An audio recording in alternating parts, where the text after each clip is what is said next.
Welcome to Old Spice College Lacrosse. Big Ten Women's Lacrosse from Homewood Field. 35 miles roughly separate these two schools today as number 20, Johns Hopkins at 6-5 takes on 8th ranked Maryland Terrapins at 9-1.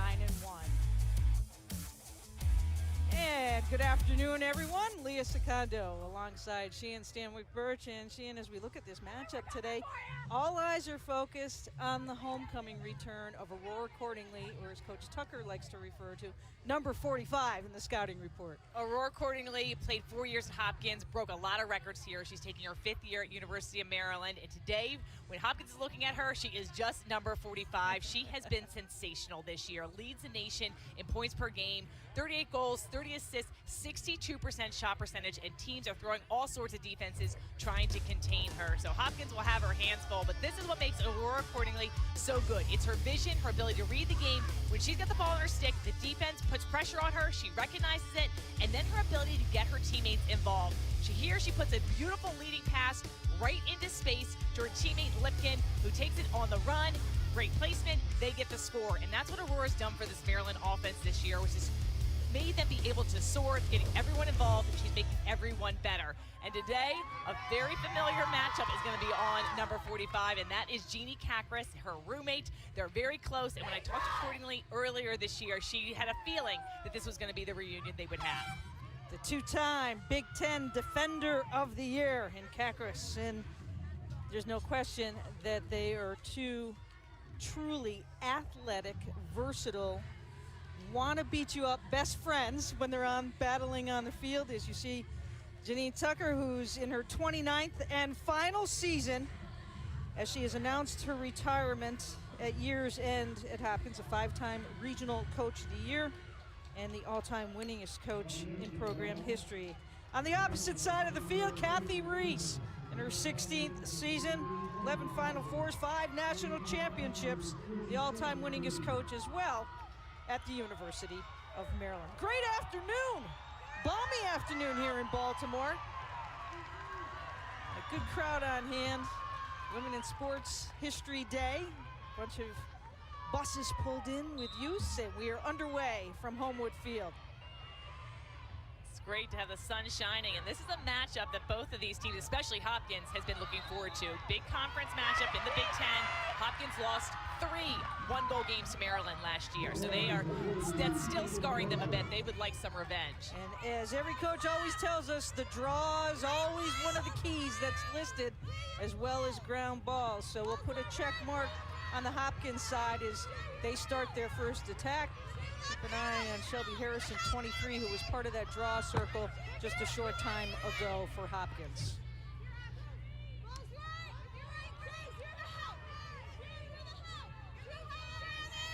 Maryland defensively is without senior captain Tori Beretta. She is sidelined with an ACL injury suffered this week. So that's a big adjustment that this Maryland defense is going to have to handle today. Tori on the sideline. Should be another set of coaching eyes for the Terps as we progress down the final third of the season. The rush in on Sterling, and Hopkins gets on the board. Madison Mcpherson, who is coming off of a super game where she had 3 goals in the victory against UMBC, starts off the scoring today. McPherson's able to get her 22nd goal. Nice patient offense. Starts with winning the draw here. And just watch this. She gets plenty of time and room, just goes hard with her left hand. The defense is not able to connect on her stick. Just great, powerful move, doesn't slow down, and is able to fire that one in. Really wide open space checklist on her stick side, as she mentioned there, her 22nd of the season. 5 goals in that game against Georgetown. So Shaylin Ahern in the circle for Maryland in the black jersey, and Shelby Harrison, who had 7 draws against Rutgers last week. And off the foul, it will be Hopkins' ball. Harrison will scoop it up. The draw's been an area that this Maryland team, who's usually extremely successful at, has struggled at times in games. McPherson now, the lefty carrying it in against Bosco. Over the top, no call. That's going to stay Maryland's ball. I'm actually surprised that wasn't a charge call, but it'll be in Maryland's position nonetheless. Jordan Carr a little bit aggressive with the stick.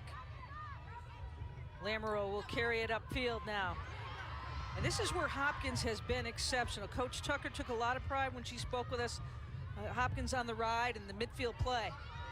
It is so important to have your offensive players to immediately turn into defenders. Once there's a goalie save or a turnover, you want to put pressure on transition. Maryland is super effective in their transition and moving the ball downfield. So Hopkins' goal is to slow them down.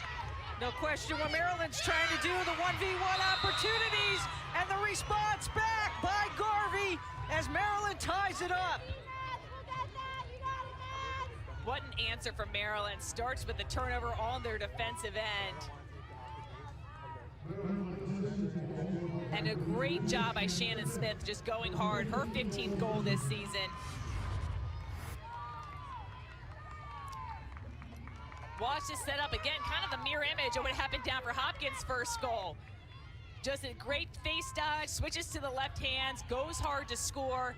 And what's key here offensively is to get away from the defense if you're the off-ball player so that the slide and help is not able to come. You're just trying to match up against your one defender. Shannon Smith, the two-way player for Maryland, her 22nd point, 15th of the season, goal-wise. Another great addition. Maryland's had the benefit of the transfer portal. Smith played at UNC. Just 3 goals at UNC in 2021. He's had a lot of success for this Maryland team this year.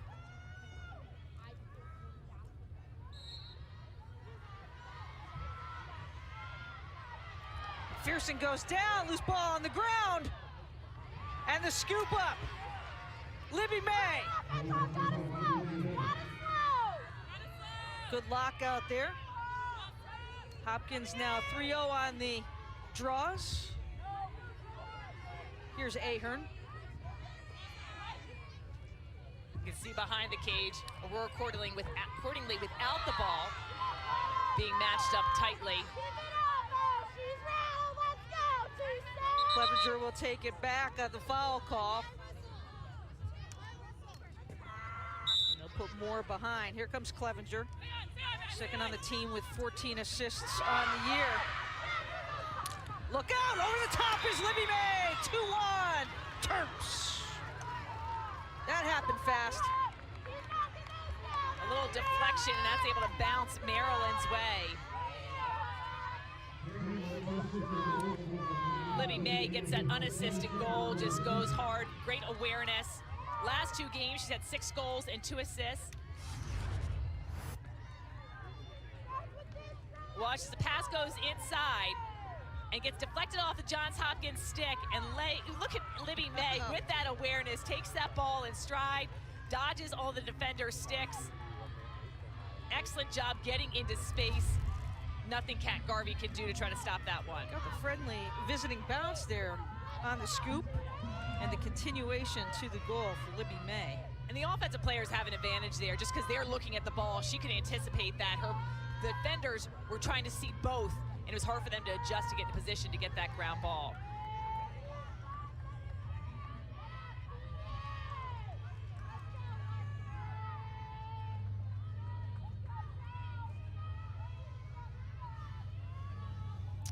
Welcome into Homewood Field. Big Ten matchup this afternoon between Hopkins and the University of Maryland. The Terps just have taken the lead, 2 unanswered goals, 2-1 here on the road at Homewood Field. Shannon Stanwyck Birch and Leah Secondo with you this afternoon on a full day of lacrosse on ESPNU. Great control there. Maryland, excellent job with the pursuit and pressure. They are fighting for these balls. It's going to go Maryland's way. So Hopkins has had some initial success getting the ball in their stick first, and Maryland's been in hot pursuit, winning it back. Shannon Smith, who scored the first goal for the Terps with a good stick check there on the turnover.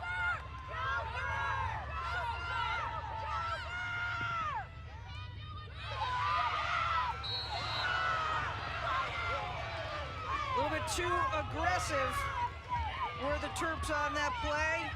Lamoureux kind of running through everybody. The foul called, it'll go back to Hopkins. Here come the Jays now. It's important for Hopkins to be able to handle the Maryland pressure when they're transitioning downfield. Cameron Levine with some speed as she takes it over the line. Offside call, I believe.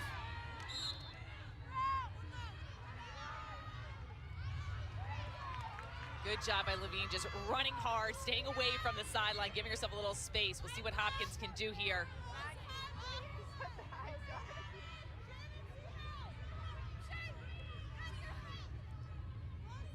Maryland in their woman-to-woman defense. Tight woman-to-woman, especially inside that 8 right now. It is packed in. Here's Harrison up top. Rips it through, and a nice save by Sterling. She got good eyes on that one. That was a great look on Caves. The double team goes for Maryland. Harrison recognized that she was open. Just need to finish on there, but credit Sterling with the save. Isman doing a good job defensively as they get it to Bosco now on the outside.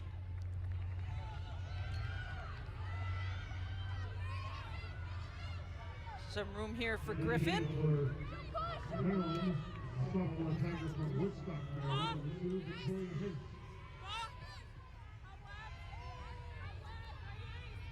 And Lubecker, number 40, keep an eye on her.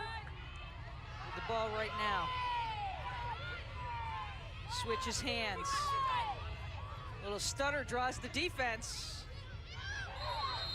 And here's Aurora accordingly. It's a 3-second call.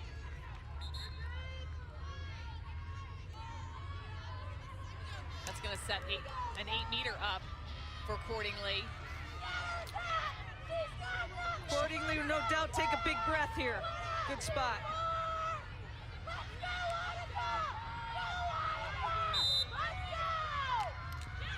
Up over the top, and she's met by the double team. But the Terps come back out with the ball. You know that one feels good for Kat Garvey and the Johns Hopkins defense. If you're just joining, number 45 in black, Aurora Cordingley, their best player, is a transfer from Hopkins, taking her 5th year at Maryland, leads the nation in points. A lot of activity, drawn into the front of the nets, and the Terps with all the confusion as Clevenger scores for Maryland. 3rd unanswered goal for the Terps. Maryland's done a great job of getting those second chance opportunities. 11th goal this season for Clevenger, the sophomore.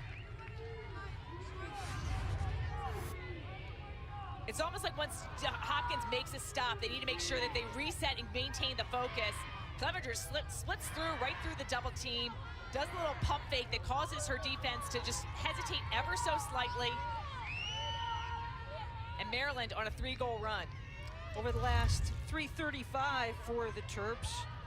Clevenger, just a sophomore out of Woodstock, Maryland, highly touted out of high school. And as Coach Kathy Reese mentioned to us, you know, this is the first time that freshman class has been able to play games outside of the conference and being able now to see their personalities flow in a different way in conference play. And there's Clevenger with the goal to complete the play.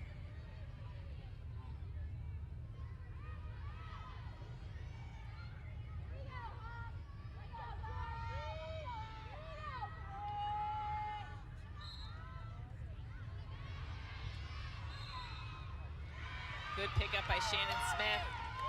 That was the first clean draw that Maryland was able to scoop up, not coming off of a foul. Terps like to work fast.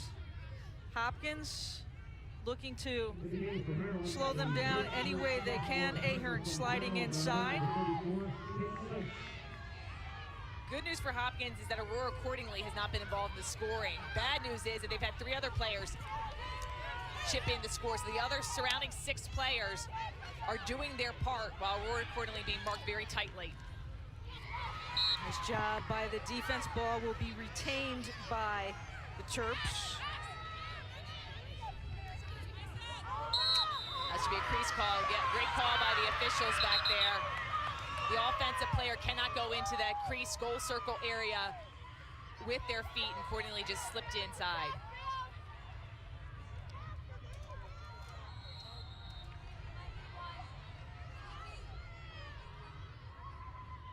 Billy Cheatham trying to get some movement towards the middle of the field, does get the foul called as Shelby Harrison quickly runs over to get a new stick. And actually, she's left all alone right now and trying to slide into the play here.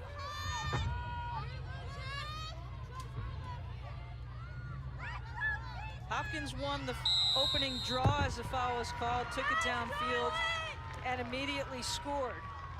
The Terps came back, and off the foul, be an 8-meter here. 8 meters are such a crucial part of this game. You have to make sure you're able to convert on them. Most coaches want to be up about 50%. If you don't feel you have a good angle, don't take the shot. The lefty Charlotte Smith tries to release it, good check.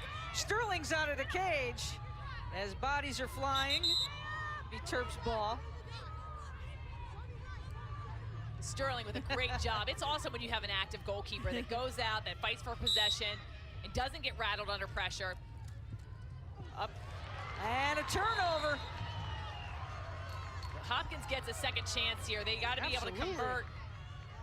Just 3 shots for Hopkins compared to Maryland's 6, so they have not had as many looks on cage. And Maryland's 3rd turnover of the day.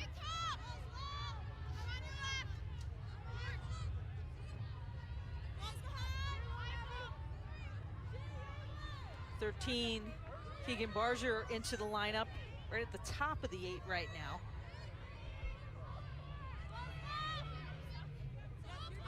Hopkins looking to work off some screens. Maeve Barker, number 4. Here's Harrison trying to work off Barker a little bit. A little pick and pop action.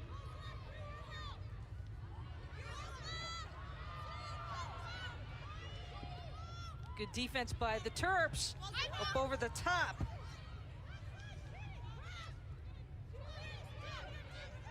Here's McPherson to the lefty, tries to bounce one by Sterling. Watch out there, and a foul called. But the foul at least slows up Maryland's pace. Yeah, it gets them to have to redirect the ball a bit. Number 1 in black, Abby Bosco has been phenomenal for Maryland. Transfer from Penn as a 5th year, and she has just done a great thing. She's all over the field. She's little in size, but she is like amazing energy out there. Has a knack for coming up with ground balls and cause turnovers. Great in their transition game. Number 1 in black, part of the Inside Lacrosse mid-season first team All-American status, along with Sterling and Ahern for the Maryland Terrapins.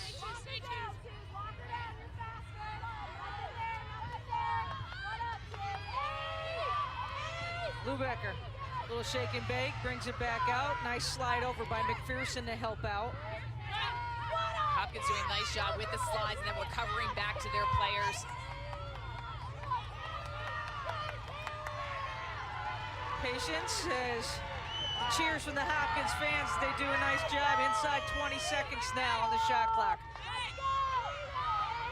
Libby May, little stutter step, trying to look for the cutter, and Smith, and it goes over the top. 5 seconds. Nicely done by the defense of the Jays.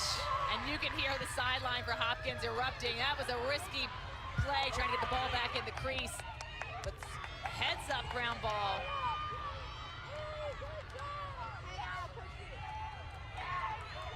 That was a great defensive effort for Hopkins.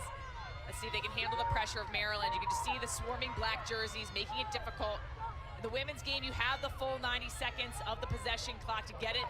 You don't need to get into a certain area. Spin back and forth off of Bosco is Harrison.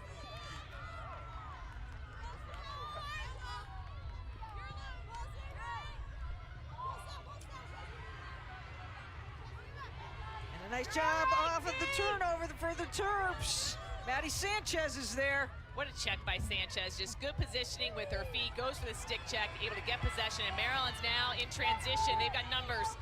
Brianna Lamoureux from the top. Gives it up, back and forth they go. Head fake by Libby May. Just enough to draw the foul into the shooting space. That was quick. Maryland does an excellent job moving the ball in transition. They've got the legs to be able to run it if they need to. But when they pass downfield, it's so pretty. Actually, Lipkin looked like she could have been that next pass to finish on the goal, but Mays will draw the 3 position. Here's Libby, checked hard by Mcpherson. Goodness, she was rocked. They were going to say that she was in the crease, though. I think she was shoved into the crease. Yeah, I mean, that easily could have been a yellow card on Hopkins for that shove into the body. But Hopkins gets another break, but they've got to be able to convert. When they've gotten it down offensively, they've not been able to get good looks on Caves. They're either, Maryland's forcing them to taking lower angle shots, or they're taking off some of their speed. Here's a push and the extension of the arms. I mean, I think May should have been back on the 8-meter for sure. But it goes down Hopkins' way. Kackers flips it, comes back to the opposite side. Hopkins will settle down. Number 7, Georgia Esmond is the leading scorer for this team. 17 assists on the season. She is the distributor. And Harrison, number 23, she's the goal scorer. Esmond coming off of a 3-goal assist performance against UMBC. Triple team and worked around, and a good job as Maeve Barker really slid through with her maneuvering of her stick and her body to get some open space for that shot. Sterling once again with the save. Love the move, love the footwork, getting open space. The shot's got to be better. You got to make sure you're mixing it up, seeing the white there. Make Sterling earn those saves, not right to the stick. Sterling, number 3 in the nation, with a 7.54 goals against average. The ball will continue on here with Grace Griffin with it.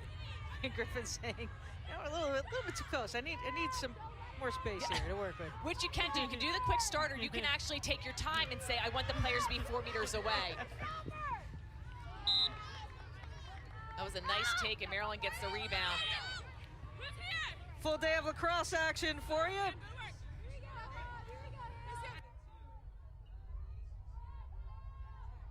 And Boston College.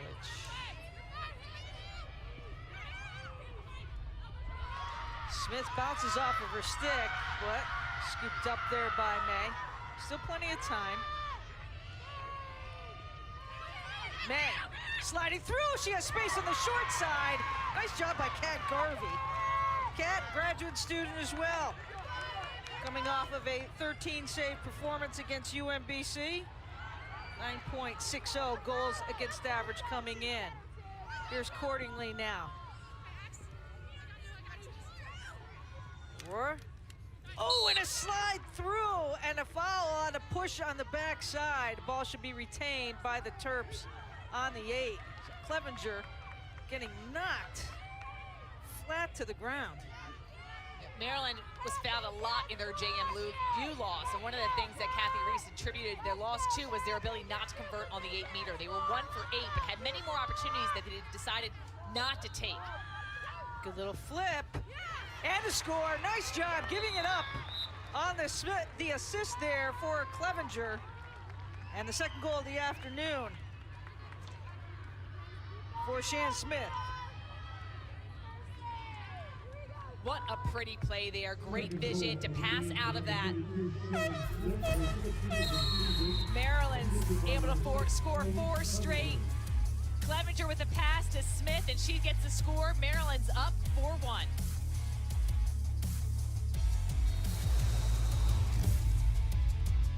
Dubai Old Spice. Smell ready for anything.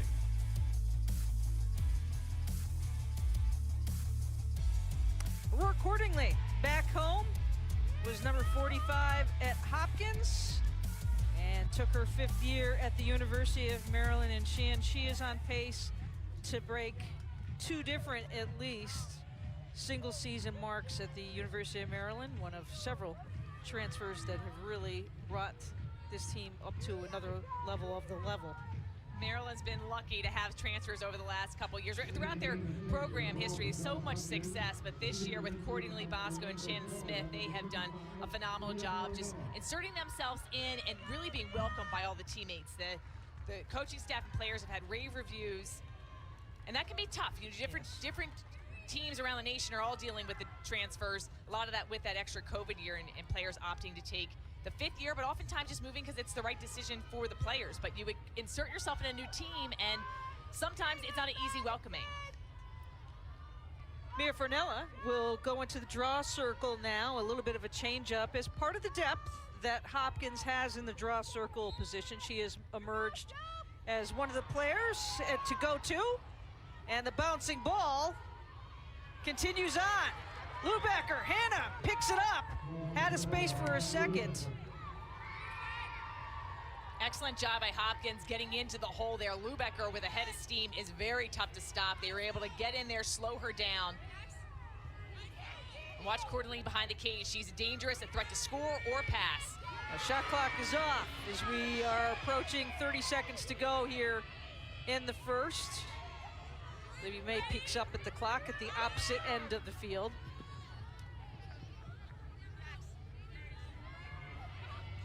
Clevenger cuts through and they fake it, and Libby May goes low. I think everyone was expecting that pass to come out top. But May goes short side and connects for the goal, and a 4-goal lead for the Terps. Maryland scoring in a multitude of different ways. May gets her second of the day. Great crease roll. She's handling the defensive pressure well. Watch her just assess and then just utilize it, getting her defender on her backside. Just gets a little bit of separation there. Instead of keep coming into the center, which I think her defender was waiting for her to do, she backs up a step, gets her hands free, and then places that shot. They'll stick with Fernella Hopkins, that is, as you see Libby May back up to the top. And the junior, big part of the offensive attack for the Maryland Terrapins. 19 seconds to go is Ahern against Fernella. McPherson picking it up on the bounce and racing in. Madison met by Bosco. 2 seconds, they gotta work quickly, and what a response by Hopkins to end the quarter for the goal. What a response, great heads up play. Just 0.6 seconds left, that is unbelievable to get that shot off, and Maeve Barker is able to fire that one. But credit Madison Mcpherson for coming up with a great possession, transitioning downfield. Hopkins scored the first goal of the game, and Maryland rattled off 5, and Hopkins able to get this one. Watch this, McPherson fires it behind, and then an excellent job, stick free, and finished so tough for the goalie to stop that. And Barker's able to beat her with one to make it 5-2. That will do it for our first quarter of play. Hopkins scored first. Maryland scored 5 unanswered goals. And then inside 2 seconds to go, Hopkins answers to bring the momentum they hope the Jays into the second quarter of play.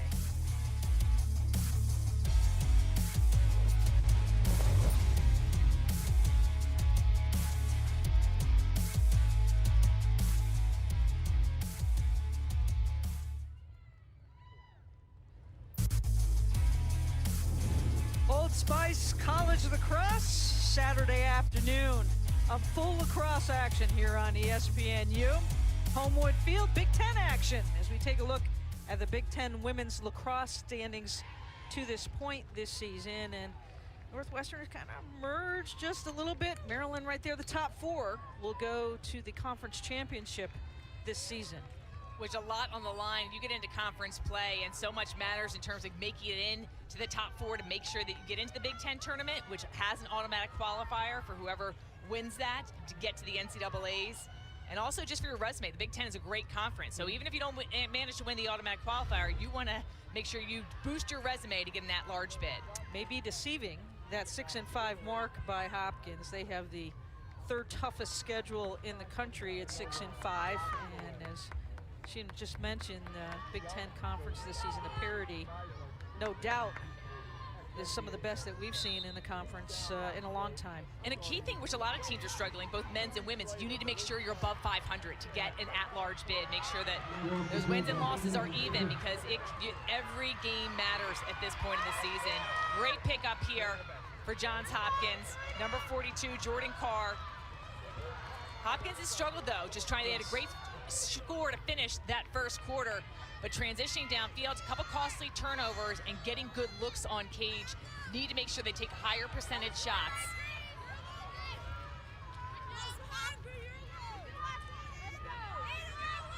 There's one thing, they've been doing a great job on the draws. Just haven't been able to control them, where Maryland has come up with the loose balls and then continue on in the play. And Maryland giving the ball here. Sterling will start it off. And that is on a shot. It's whoever gets to the ball, the closest to where the ball went out of bounds, gets awarded possession. So that's a huge win for Maryland to have somebody run out the ball right there and get the ball back, send it the other direction. But that's kind of what's happened to Hopkins. They get a chance, and then they turn it over and make a bad shot. It goes right back down Maryland's way. You see the shot differential, Maryland with 12, Hopkins just with 7. Hopkins doing a really good job, taking a lot of time off the clock, but Griffin slides through the defense, working hard off of Harrison. Gets the call, and will continue on. Grace Griffin has been just such a great player for this Maryland team. On their last national championship team, a 3-time captain, such a great leader, does a little bit of everything. For all the great players that Maryland has had, and for Griffin to be the 3-time captain as Libby May starts working here is just really amazing. You can go down the list. Taylor Cummings, Alex Oss. So many great leaders, first in all of Maryland's history, which I was shocked to hear that, because it's amazing. I mean, obviously she's got the extra year, but still, there's been a lot of players that have had 5th years that have so much success. So speaks to what a leader she is. Terps awarded the free position.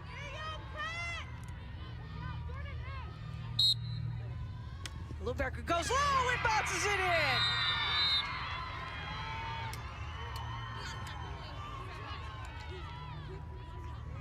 Hannah Lubecker has a nose for the cage. Loved her shot placement with this 8-meter. 4th in the Big Ten in goals per game. She just explodes off the 8-meter, and it has a high bouncer, which pings the top corner, which is very tough for a goalie to stop. Her head was up on a swivel. We're gonna see the foul that set up her for the 8-meter, and explodes right off, and watch the bounce.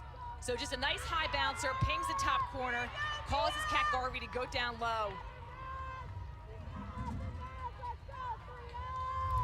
Lubecker was homeschooled her entire life until she came to the University of Maryland. Out of Forest Hill, Maryland, a communication and family science major, and a dazzling score for the University of Maryland. So much energy. You watch her play, you often see her laughing on the field, having a lot of fun. She was coming off of a great 2021 season where she had 58 goals, 38 of those goals in the first 8 games, and here comes McPherson. She almost gets faster the more she runs. She builds up a head of steam. Excellent job on the draw circle.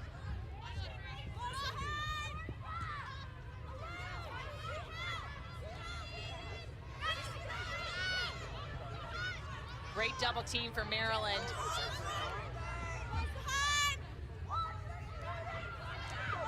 When Maryland sends those double teams, they do a good job of making sure that they recover defensively. Hopkins needs to make sure that they get those quick passes. It's the first pass, and then it's the next pass that'll find the open person. Good swing of the field, just errant pass there. Nice job by Harrison, too, to control that ball. And boy, I'll tell you what, while they were able to finish by Maeve Barker, it was McPherson on the opposite side along with Harrison, who made a great save of that ball to keep it back on her stick and make the extra pass. Beautiful offensive movement. The passing on display for Johns Hopkins. Maeve Barker gets her 2nd goal of the day, 14th goal this season. McPherson here with the ball. She was able to get possession downfield. She feels the pressure inside. Good switch to the field, and I love how she just continued on. And just stayed calmly instead of pulling it back out and resetting. Her ability just to keep the offense moving. And Harrison just dishing the ball right back out. Great pass inside, and it's just really the no hesitation there, and the ball not getting stuck in anyone's stick enables Barker to get that shot off. Catch and shoot, back-to-back goals. Barker with 2 goals in the last 3:05, and suddenly it's a 3-goal game here in the second quarter of play. These two teams, Big Ten rivals. Maryland has had the edge. Hopkins not been able to get a win, but the last 3 games, and they met 3 times last season because it was Big Ten only played a Big Ten regular season schedule. Maryland won by 1 goal each time. So Hopkins knows they can be close, but they've not been able to get the better of Maryland. Terps controlling the draw. Let's see if they can answer here, or will the defense stand tall for Hopkins?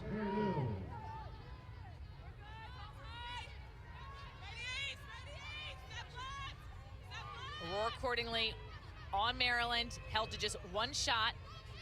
No assists, no goals, leading points per game in the nation. Great takeaway for Hopkins. Tough defensive pressure. It's going to stay Hopkins' way. Big check there by Bosco, and the officials today have been gracious, keeping the cards in their pockets.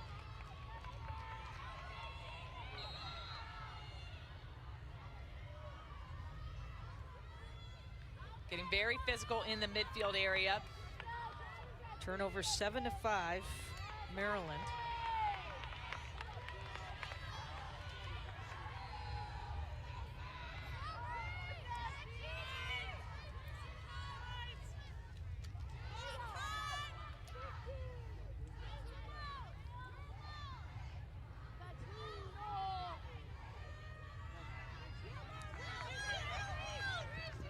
Harrison checked by Bosco. It's a nice check. The official says went across her body. Deemed that dangerous, so Harrison will be set up. And if the foul happened outside the 8-meter, so she'll be set up back on the 12.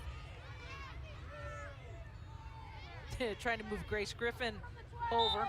All about the angle. Griffin getting sliding back in, and now Harrison sets that pick for McPherson, trying to work her way through.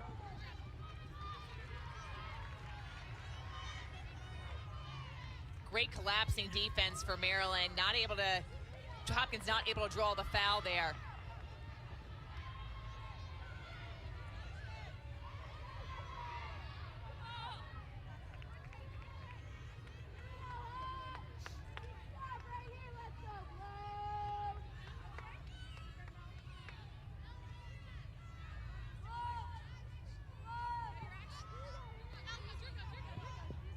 See Aurora accordingly making her way behind the cage, maybe try to play a little 2-man game.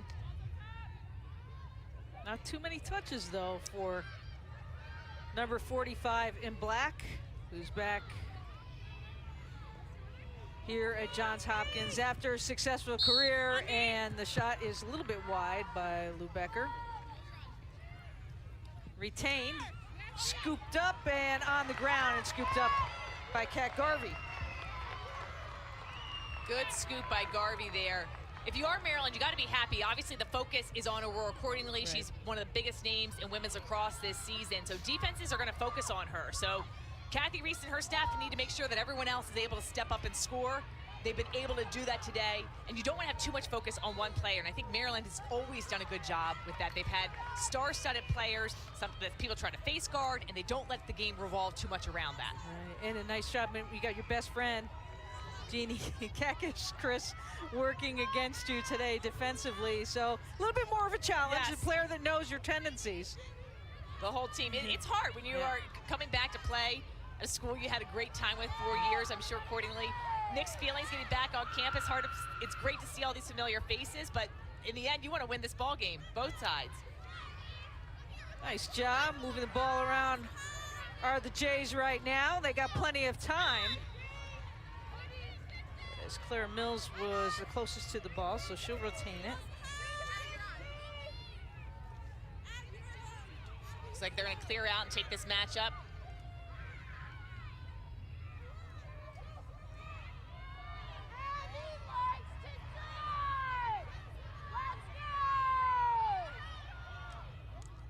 Gorlick trying to play a 2-man game, broken up nicely by Griffin. Beautifully read by Grace Griffin there. Stick is in the passing line. She could anticipate that.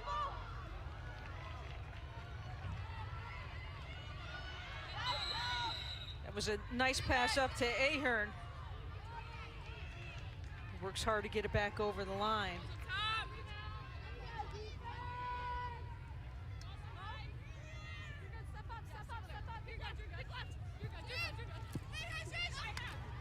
You can hear the Nat sound on that play, and Eloise Clevenger picks up the goal.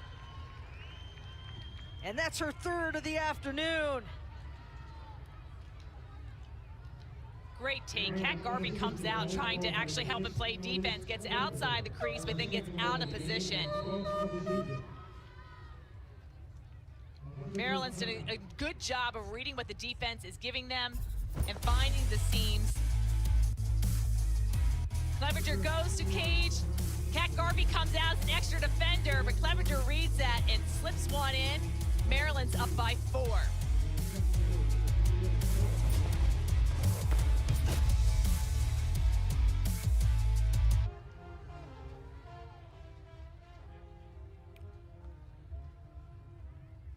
Sunday night, 8 p.m. Eastern, 5 Pacific on ESPN, and the app will have the Women's National Championship game between the University of Connecticut and South Carolina, the Target Center in Minneapolis. Huskies going after their 12th title, and South Carolina, the Gamecocks, their second. Pre-game special gift gets started at 7 Eastern. Ellie Duncan, Rebecca Lobo, Carolyn Peck, and Nikki Fargas will get you set for tip-off. That was where the Huskies won their first national championship. Who's at your the Target Center? You know, never can underestimate Gino Auriemma and all the adversity that UConn has had this season with the injuries. But there's something special about Aaliyah Boston, that South Carolina team, that I think number 2 may be in their corner. Be a good one. It's going to go right down to the finish once again. It'll be a good match. See Kathy Reese looking on as we get set out of the timeout here.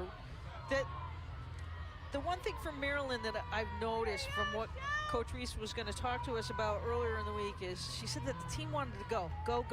We really haven't seen that too much where they've been racing downfield. That Hopkins done that good job. And that was their goal, was to try to slow them down and transition a bit. And Maryland can move the ball downfield so easily. So it's key to make sure that you slow them off the draw, and then when they're coming down in their own transition game. Bosco's going to come up with possession here. Harrison, who they brought back in with a slight check there to do the draws, as the Terps come away with it. 24 in black, Ahern up top, as the ball comes out to Libby May.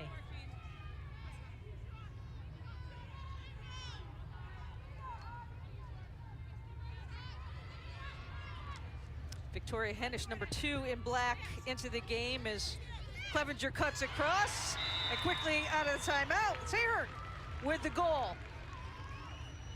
That's the second goal in a row that Kat Garvey came outside of that crease area and got beat. You come out there, you're going to cause the shooter to have a different look on Cage. However, if they move themselves in the right position, they've got a wide open net. So she's got to try to adjust her game and try to stay home a little bit more. But watch her when she comes out. She's trying to help there because her defender is completely beat.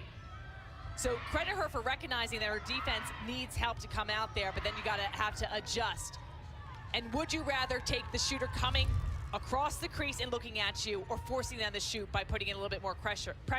And once that goalie leaves that crease area, then they're at an area where you could foul, and then you get put behind on the 8 meter. So a dicey position right there, but Ahern's able to get her 6th goal this season. Ahern getting it done on that draw circle. Also a mid-season All-American by Inside Lacrosse. And now the biggest lead for the Terps here at 8-5, 6:26 of the second quarter. Excuse me, 8-3. It's a 5-goal lead. Statistician Steve looking up at me going, hey, as McPherson comes away with it and gets over the line. I knew where I was going with it.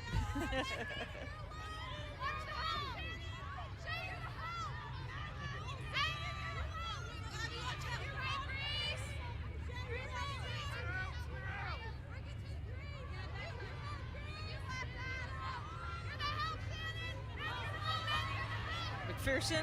It's almost like she gets outside to rev that engine up. Checked well by Bosco. She gives it up. Harrison has to chase it down. Shelby scoops it up. Good effort for Harrison to run that out. And they'll try to attack from the opposite side, changing their points of attack. She goes hard. And they're going to call that on Maryland. Harrison a little slow to get up. You get placed in the hash mark closest to where the foul occurred. Watch the extension of the arms, and then the double team. Wow. And again, we haven't seen many cards be issued, but that also could easily be a yellow card. Absolutely. It's just, it is aggressive. We've seen aggressive on both sides. Yes. Want to make sure that the game does stay safe. And a nice job and a rip there by Harrison. A much needed goal by the Jays.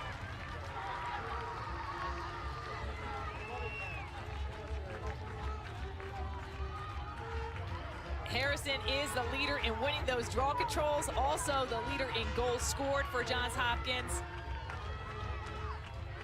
25th goal this season for her. Focus more on the attacking end this year, explodes off the 8-meter, and I love the placement of the shot there. A bit deceptive there, mixing up where she was gonna shoot. Her body was crouched down low, and then she just ever so slightly brings her stick up by her ear area and fires it high. Shelby Harrison, the second all-time leader for Hopkins in the free position department in goals. That was her 37th free position goal of her career. She'll head back to the draw control where she has that record for Johns Hopkins. All-time leader as well. It's been an honor for us to be back on site as well, and we've had the opportunity today to be back down on the field and talk to the players and talk to the coaches prior to the game. And good to see everybody face to face as we saw Kathy Reese, but I love what Coach Tucker had said to us prior to the game, something special that she is doing this season, her last season as a head coach at Hopkins. She has a special relationship with a lot of coaches that she's watched as players, like Kathy Reese.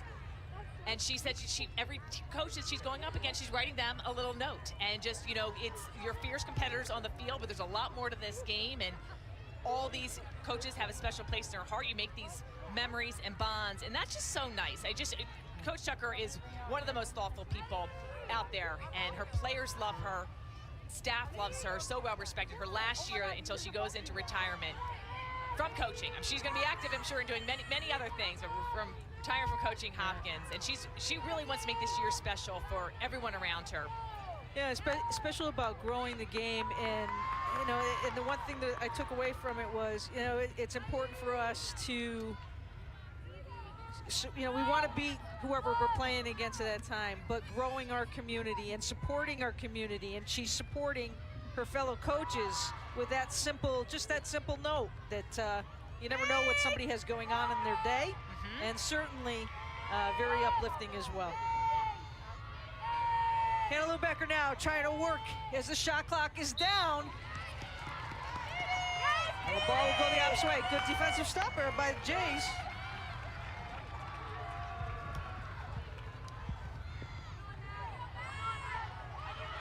What a back check.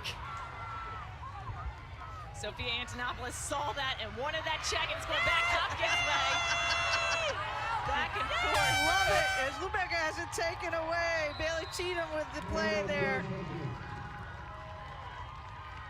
We'll have a timeout off of it. Night turnover by the Terps. That's a season high for first half turnovers.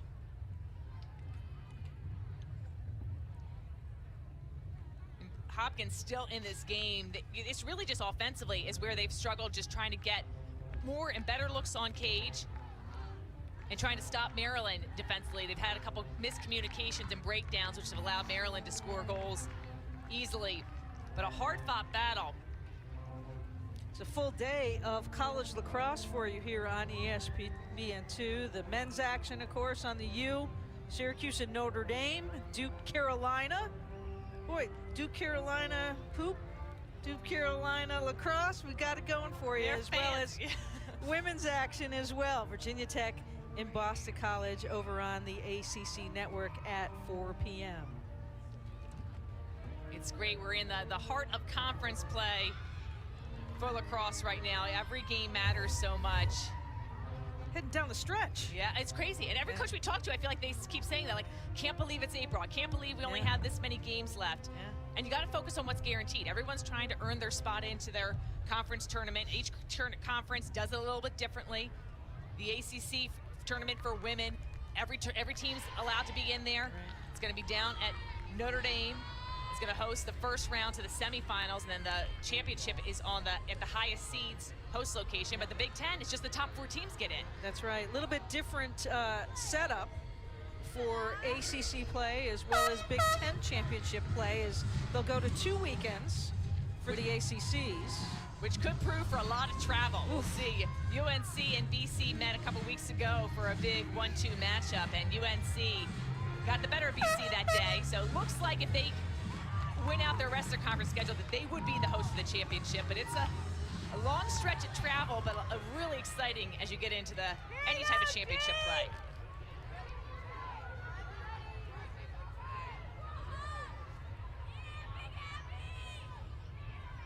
Great afternoon here in Baltimore, Maryland. It's a little cool. It has that fall feel to it in spring. And a great atmosphere, a large contingent of youngsters here today to take on and view and be a part of the pregame ceremonies and the announcement of the players onto the field for Hopkins. And quite a few of them knew who Miss Birch was, too, my colleague. They only know it's someone's mom, and that's how they know. Very awestruck they were. It's great to see the young fans out here with all the little signs for the players and cheering them on. 2 local teams. A lot of these players work the local lacrosse camps around here, so a lot of the youth know them. Over the years, we've had different players babysit for us around the time. So. Absolutely, not too far from here. Cheatham, as she tries to cut number 12, and a good job there in blocking of Esmond. And somehow, out of the pack, Hopkins even surprises the crowd with a release of the ball and let it go for the goal. And you may have heard a whistle there, but it was considered a simultaneous whistle. So a shooting space foul, but the shot went off, and Gorlick is able to count that one. 10th goal of the season. She did a great job handling the pressure coming downfield in this last offensive sequence. Good take there, and then great job by Gorlick. Just a reset, takes that pass on the side, and then shoots that before the defense is able to get stick to stick. And it looks just like Sterling maybe have just paused for a second. It can be very tough for a goalie to hear the whistle, because for so long, that's a recent rule change within the last couple of years, but for so long you were taught to stop on the whistle and that it would turn into an 8-meter. But if it's simultaneous as the foul, the goal still counts.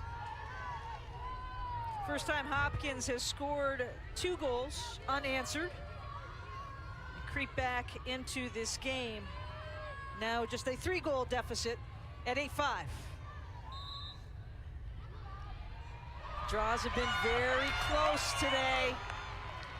The circle players for both Maryland and Hopkins have been really important in this draw game. Oftentimes you have the 2 people taking the draw that get most of the possessions. This time it's been the whole draw unit.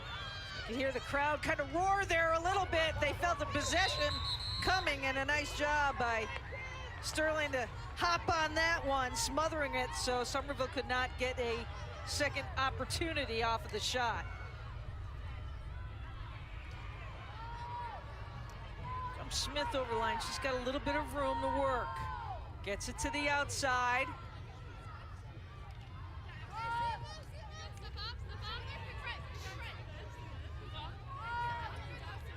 Tucker's doing a really good job on Cordingley, not even allowing her to touch that ball at the back of the net at all to orchestrate. Usually it's Aurora Cordingley for Maryland that's orchestrating the whole offense. She's not had many touches, able to get up with the ground ball here, but some of her teammates, Libby May and Clevenger, have really stepped up. What great defensive pressure, sagging in the middle. Closing in on a minute to go here in the second quarter of play.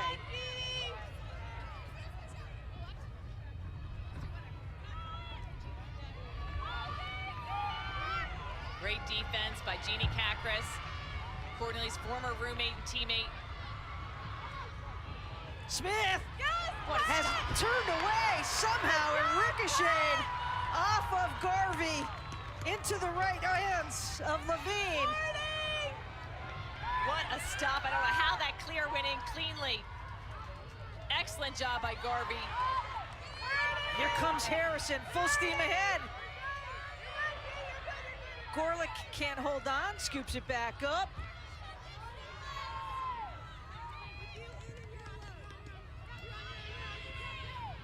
This will be huge. If the Jays can score here with under 20 to go, it'll make a difference. Going into the locker room, and Harrison's shot is bumped up. And Sterling with the save. She'll hold on here and run out the clock in this second quarter of play. But good momentum by the Jays there to finish it off. They had a chance, and Sterling, what an awesome stop. And I love how that rebounded off her, and she just reached up into the sky. Look at the save here. A good take, and the ball goes up. Sterling's got to track that. Wants to make sure it doesn't get rolled back into the goal cage. And Maryland with the 3-goal edge. Maryland Terrapins on the road. They have held the series edge between these two teams. We're at the half. Sound On is next. Old Spice College Lacrosse.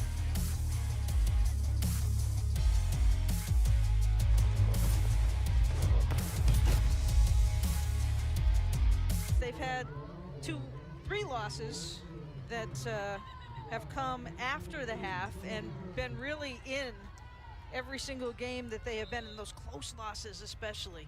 Just haven't been able to figure out a way to close it out. Smith is checked.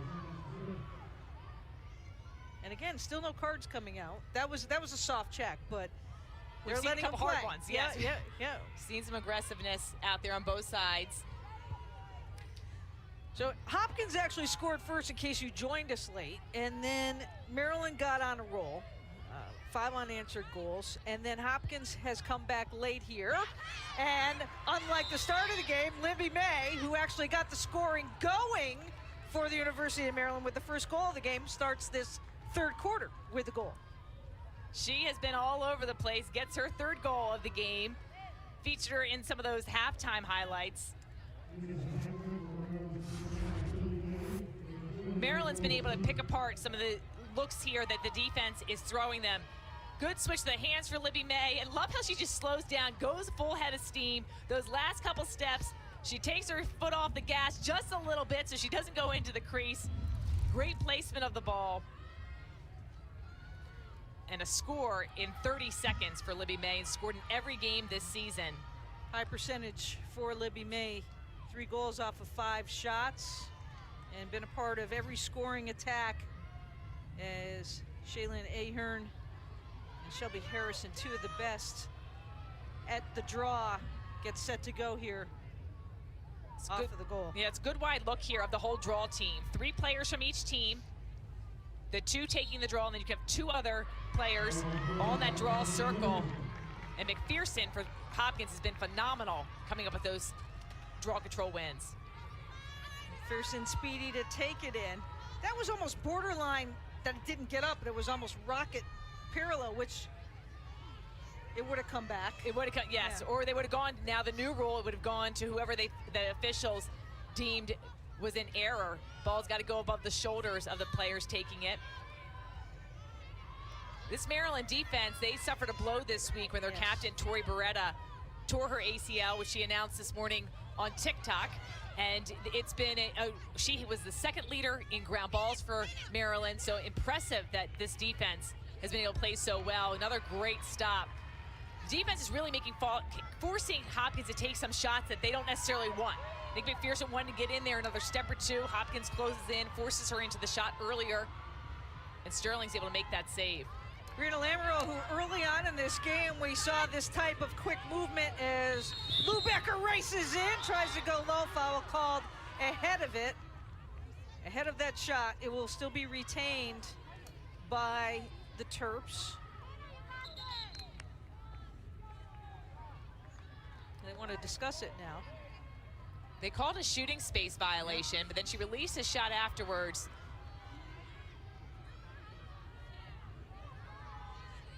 We'll see where they're discussing. Shooting space is a safety call and should be an immediate whistle. But they're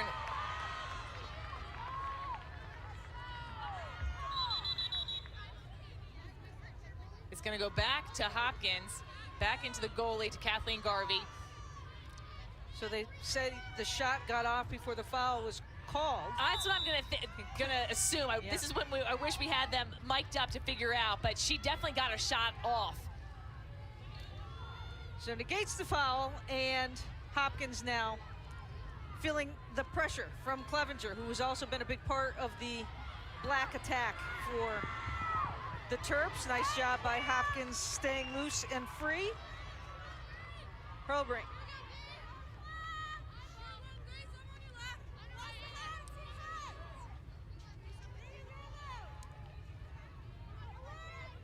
Can hear the communication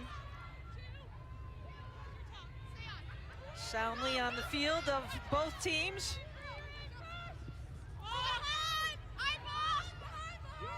Looking for a cutter now. Jordan Carr has to give it up. Oh my goodness. And Maryland with another excellent ground ball. Lubecker, watch her speed.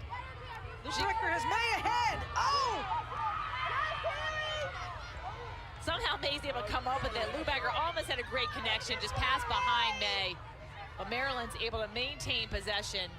And those are kind of one of those turnovers that kill you as a team. Here we go, kids! Here we go, hot!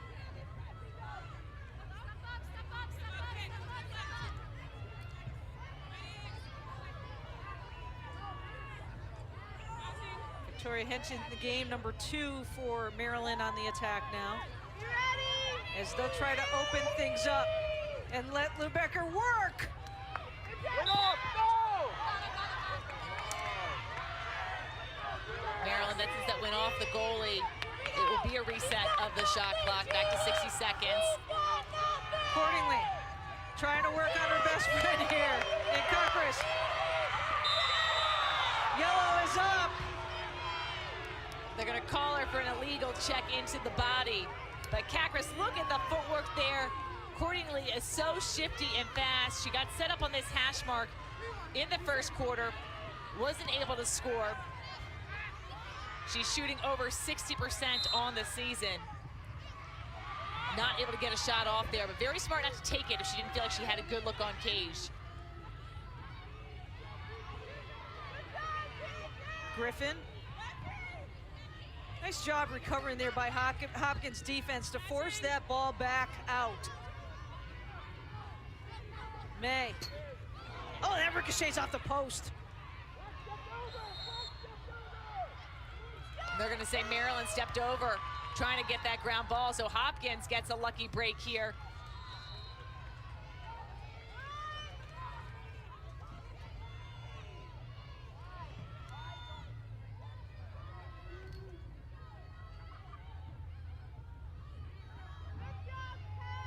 Good pressure from Maryland, making it hard for Hopkins to get this over the midfield line. The biggest difference of this game has been the shot differential. Maryland with 22 shots, Hopkins just with 14. And credit that to the Maryland defense, really just clogging in the shooting lanes. We're gonna see, there'll also be a foul, extension of the arms and the body, so officials calling those checks into the body. Here we go, G! Shannon Smith picking up the foul as Georgie Gorlick showing some of her speed. Tough angle. She's looking for some options there. Might go to 23, Harrison, who's up top. To the outside the 12. Little safety valve. No, they were looking for the cutter instead in Barker, but Maeve unable to corral that ball in, just a little bit behind her.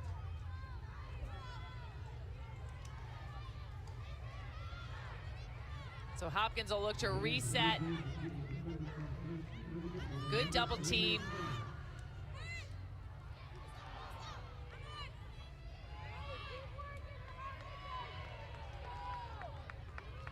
Plenty of time left on the shot clock, just under 30 seconds. Gorlick, just a sophomore. Terp's doing a nice job helping and then recovering. They have that defensive player kind of waiting in the wings, ready to double team, and then they're exactly right. They slide back, they recover, and it's hard for Hopkins to figure out who is the open player. What a handle. Excellent job there. Haley Moore able to hold on to the ball through the checks. Check that, Abby Hurlbrink. Taking a deep gasp as she'll get set here. This is a much better angle, right-handed player. 1 for 2 today are the Jays on the free positions.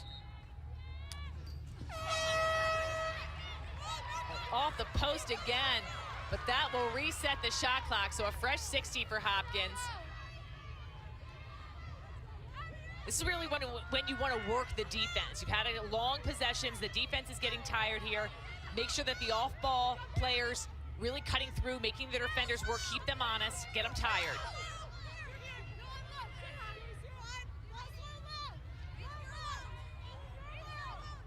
Hopkins looking to clog up the 8 a little bit. And Harrison.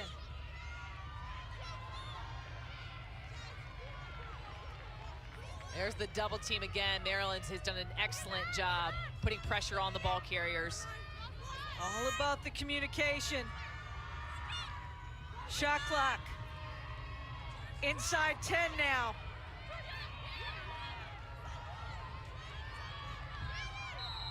Gorlick. That was a lot of work to get that call. Very physical out there. Essentially, though, the only equipment these players wear are the goggles, so any check into the body that wraps around the body holding is going to be called. The lefty, pretty decent angle. She tries to go over the top.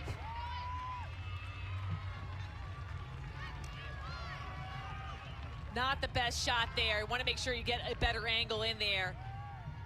And Sterling's done a nice job reading those high shots. Bosco hammered. Slithers through. Eloise Clevenger. Saw May for a flash.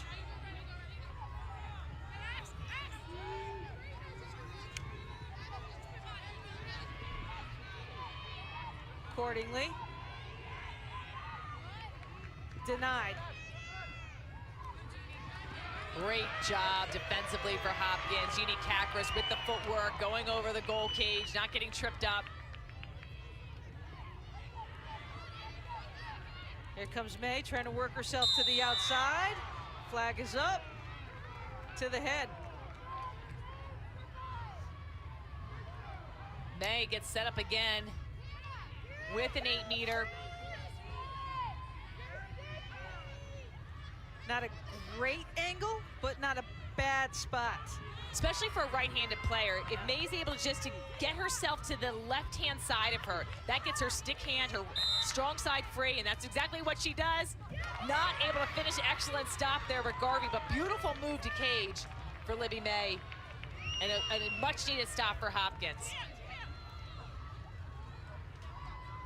Kat Garvey as well, graduate student, came back and has been solid in every single game that she has played this season. The 12th start coming into this action. Hopkins trying to answer, and they do. Quickly at the opposite end. They got to be careful with some of their stick drops after the goal scoring. You have to drop it because that is a rule in women's lacrosse. The goal scorer drops it to make sure the pocket is illegal.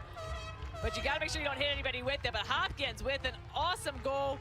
Claire Mills, the senior. And it starts on the other end with a beautiful save. Like transitions downfield. Bailey Cheatham with the pass inside. And fantastic score for Hopkins. It's a 3-goal game.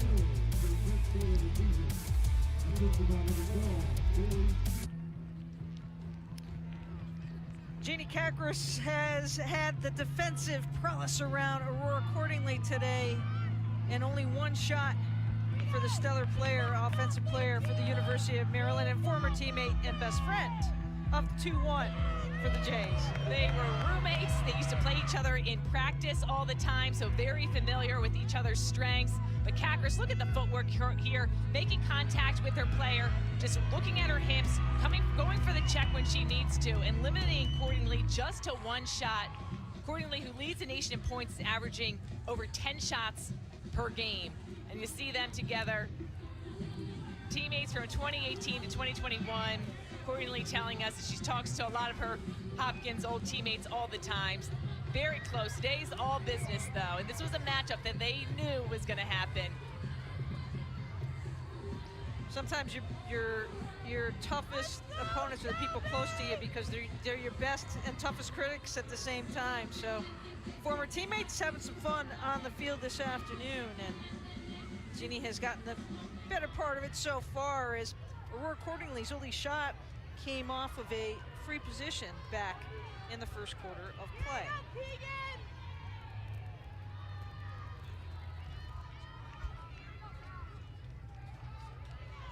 Draws have been even between both teams. Maryland with a 3 ground ball advantage. Turnovers even, but Maryland's gotten 2 more caused turnovers than Hopkins, so it's just the extra possessions that Maryland's had. And now we will see a card. Tough check there by Abby Bosco, just a little bit harder on Gorlick, and so Bosco will have a seat off of the card. That's a big win for Hopkins right now. Bosco, great defensive player. See the extension of the arms. We've seen a lot of those checks already in the game and not been called. But Bosco will be sidelined for up to 2 minutes. Hopkins will be a woman up, and it is releasable if Hopkins scores. The key here really just being a player up offensively, work the defense. Somebody's obviously open, get them in a position to score, but you got to make the defense move.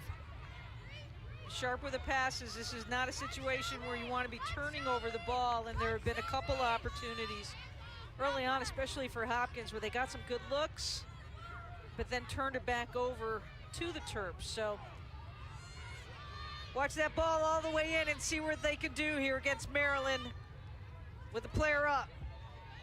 McPherson, who got the scoring going for the Jays this afternoon, 30 cutting in off of Grace Griffin.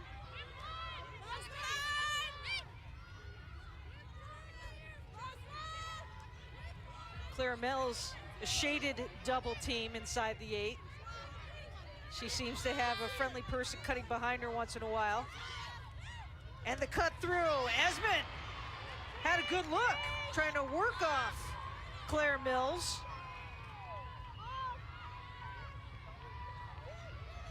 Maryland still has 45 seconds of the penalty. We'll see if they'll just try to hold on to possession.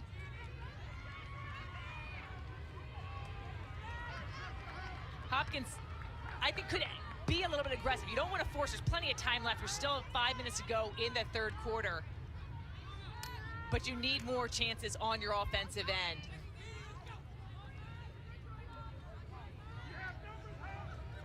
Seen plenty of teams, though, score when they are a player down. So you don't want to force them going to goal necessarily. Shannon Smith, also with 2 goals on the day, rushing, push to the outside.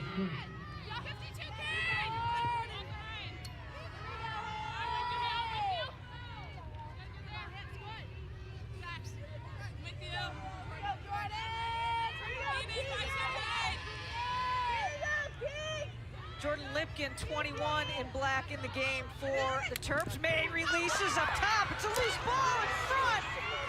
And somehow, off of the rebound, they're going to call a push and a foul. So if they're calling a foul after the shot, that should be Maryland's possession back at the draw. So make it, take it. The second chances, Maryland's gotten a couple goals off errant shots. Here comes Libby May, head of steam, off the rebound.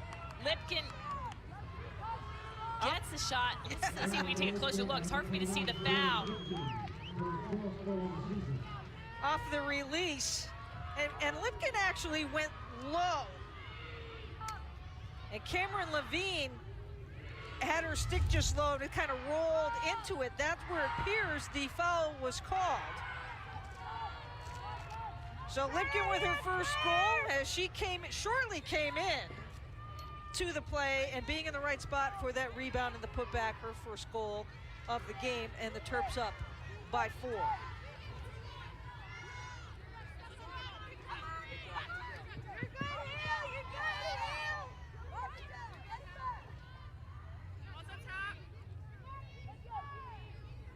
Lipkin's really come on strong in the later half of this season. Had a great game in their Penn game.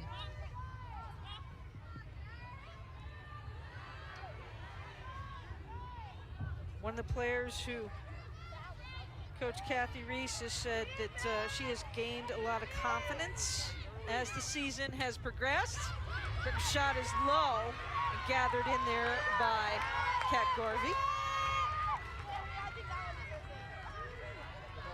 Coach Reese said we want to see her shoot more. Part of that is being in the right spot for the rebound, and literally came blazing in and went right to that short side goal for the rebound and the putback for the goal. She's extremely effective in shooting, so I can see why Coach Kathy Reese wants her to shoot more. Was 11 of 18 coming into this game.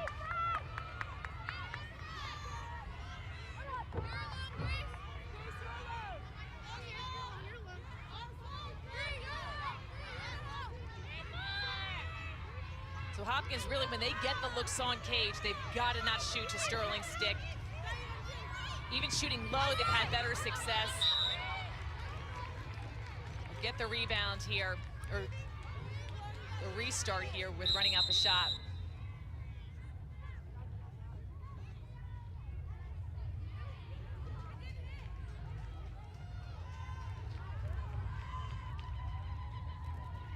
See Georgie Esmond there, who had the ball prior to the stoppage of play.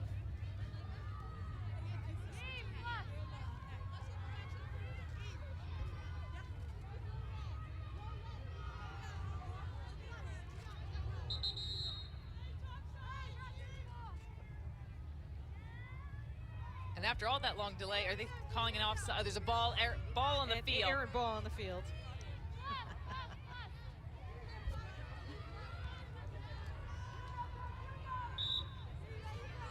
So here's Esmond on the restart, looking for a cutter up front.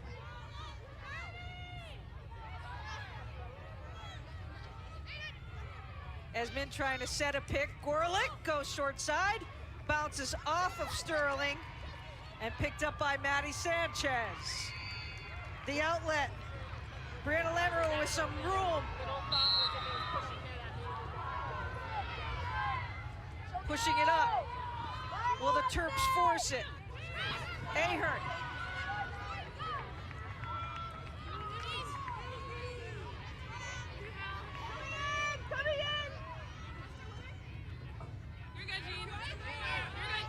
See the matchup again, accordingly. Jeannie Kakris.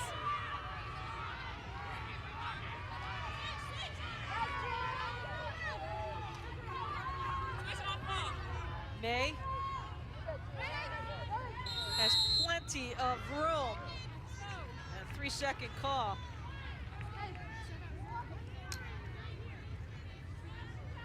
May's going to be set up. They'll put her on a great hash mark. She's got accordingly down low too, but a great angle for her to take a shot. We've seen her penetrate in and get a good looks on cage. Take it all the way in and a good check. And we're going to see our second yellow card of the day for a check towards the head. Keegan Barger will step off.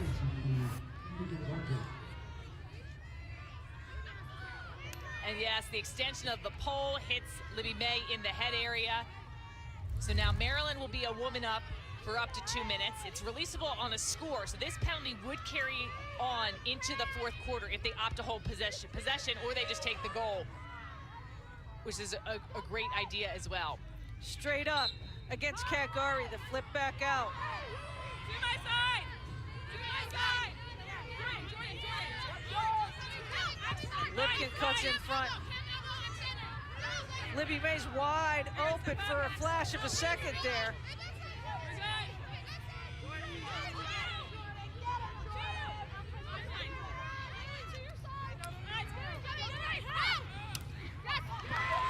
What a save. The sliding effort as bodies are flying here accordingly. Took a shot falling away. Kakis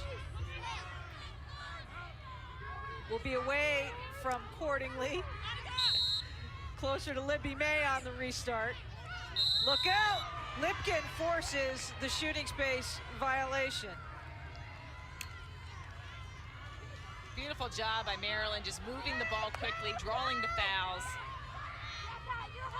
Still a player up, just 28 seconds left to go in the half. If they hold possession, this penalty will go on into the fourth quarter, would be restarted with the draw.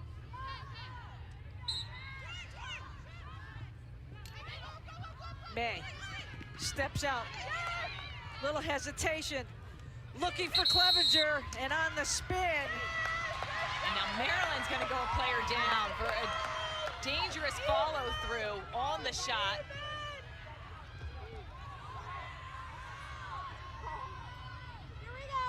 Clevenger will have a seat. 18.4 seconds to go in the quarter. So that obviously will carry over. As a woman up for the next 58 seconds. And Hopkins has a hard time scoring. They're even strength now. I'd push it downfield. If you get a good look on Cage, take the goal while you can. Maryland with the pressure. And there's time, Libby May. To Lubecker, she's checked hard.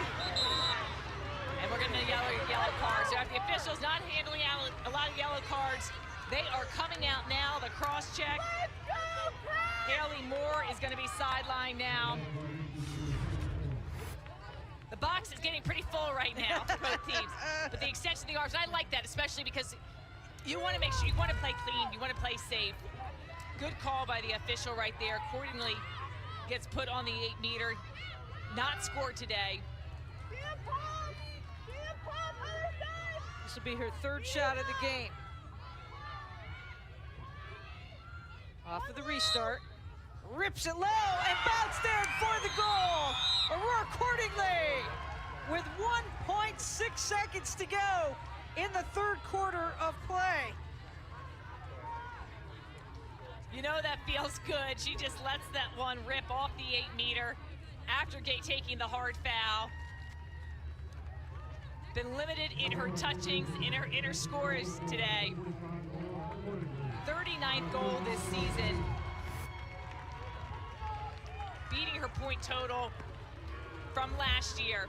And you can just see the jump there. That feels good against her old team to finally get and connect on a score. The nation's leader in points per game, who has been kept in pretty good check.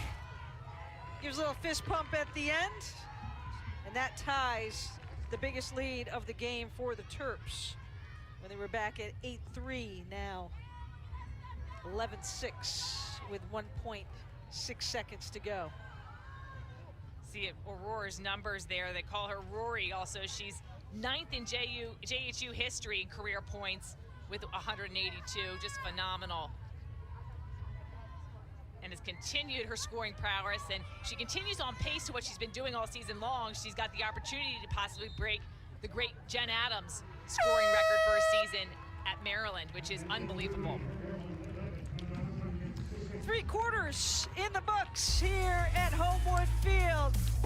We are headed to the 4th on the flip side in Baltimore.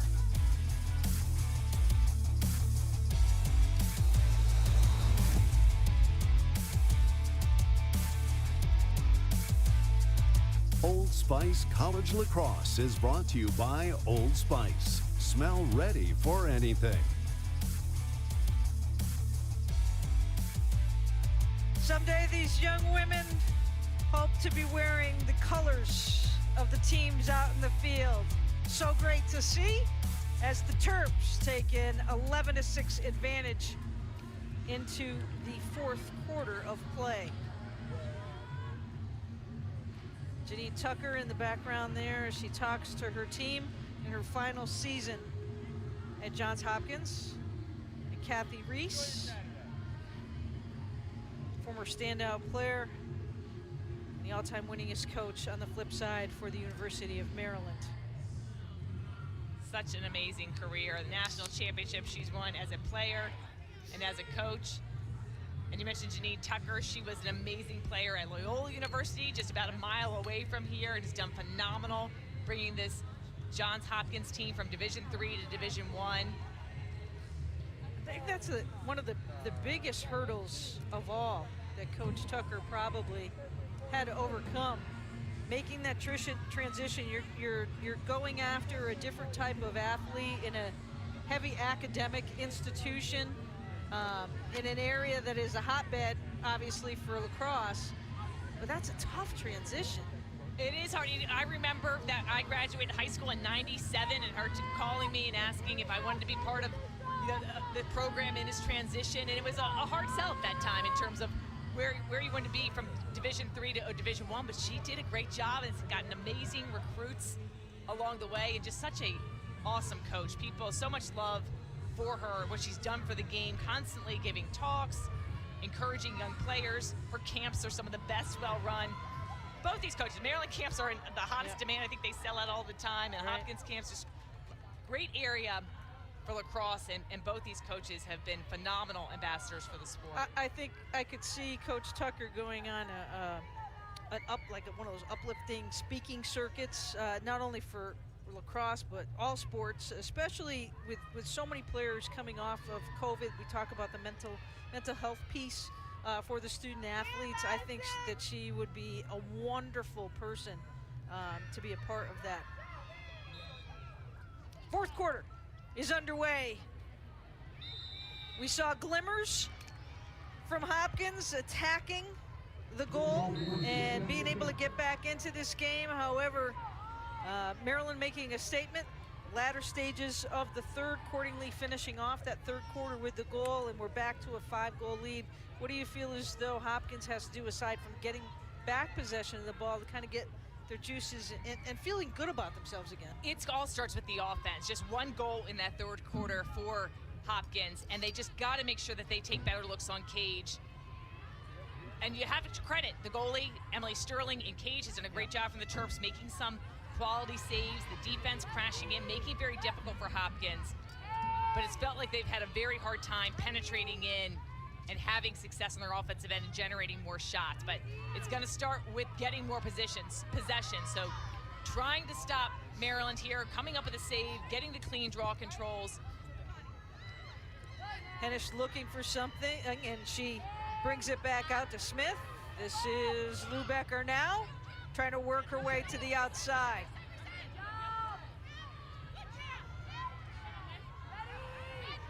Levine trying to push her off. She gets a shot off. It's glanced and scooped up.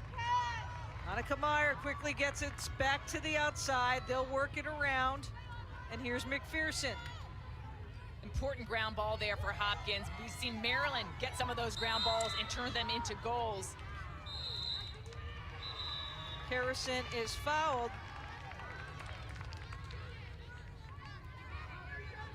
First warning. As Harrison, Smith will back up off of the foul.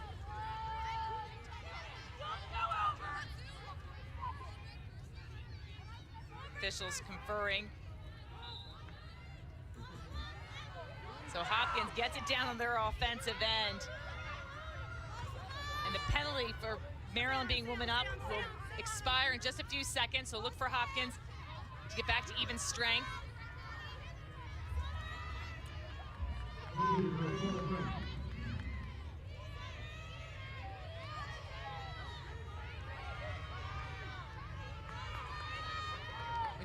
Trinity McPherson gets ahead of steam. She's been very dangerous in the cage. I like to see her attack more from the center of the field.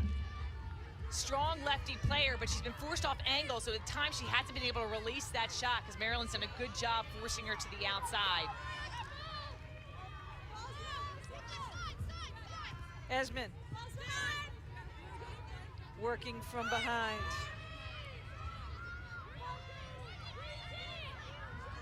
Barker flashes through.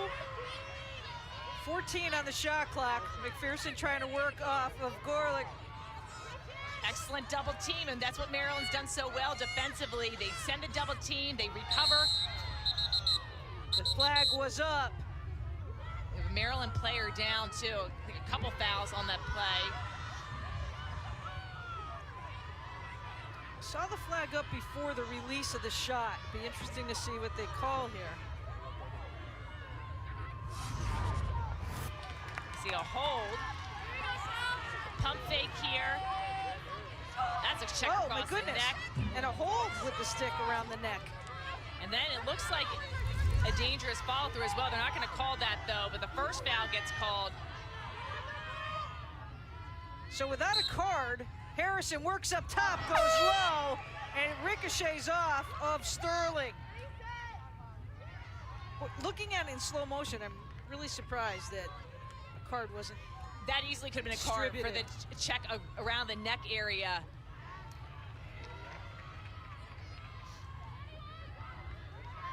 Ahern looking for some help. It feels like the last couple of possessions downfield, Maryland's looking to take some time off the clock, just extend the possession a little bit. And Hopkins should start putting on the pressure, I think, being more aggressive defensively. Not letting them pass around. You want to make sure that you don't tire yourself out too much defensively, but put pressure on the ball.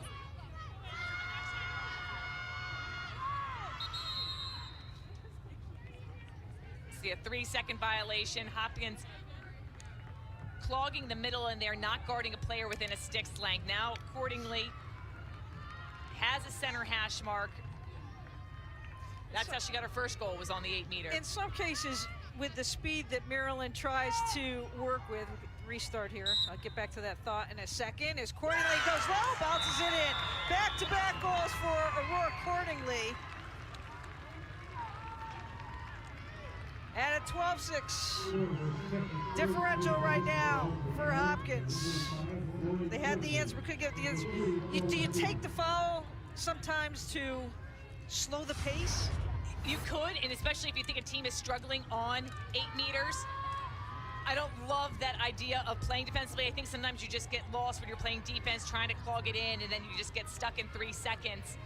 But Cordingley takes advantage, getting her 2 scores coming off the 8-meter. Watch how she protects her stick. She chokes up her bottom hand, which gives her 6. See, she's got about 6 inches of room on that lower part of her stick. That just limits the amount of area that her stick can be checked from the top of her stick. She's able to keep the cradle in tight.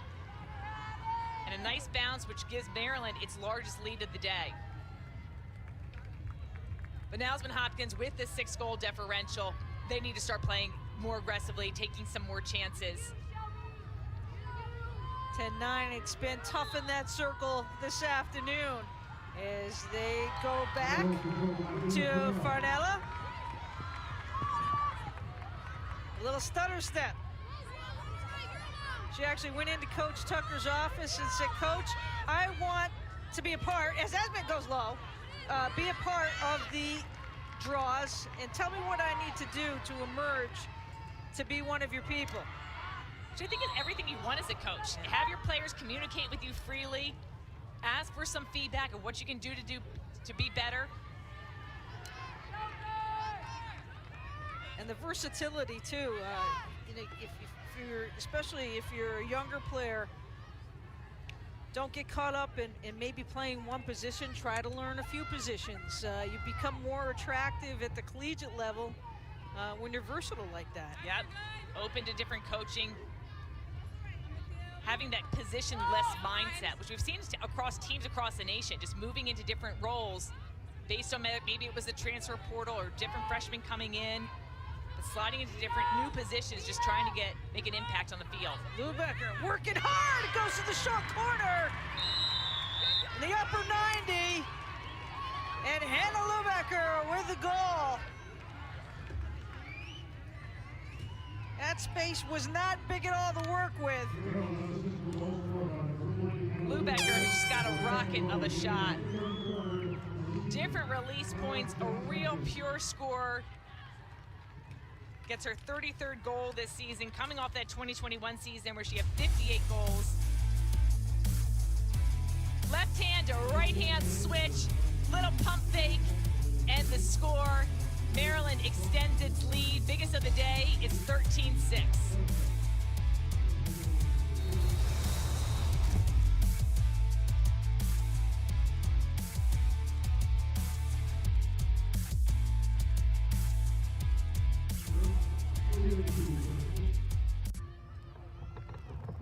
Welcome back to a beautiful spring day here in Baltimore, Maryland, where the Terps are out in front of the Jays, 13-6. And Shannon, as we see this Terps team kind of take it up another level here in the fourth quarter of play, very important with Northwestern just that little bit of an edge right now in conference standings. Northwestern was the leader last year in the Big Ten. So much championship success between Northwestern and Maryland, but I imagine it's going to be a battle between the two of those teams as we get down to the Big Ten championship. They meet in the regular season on April 23rd for their matchup.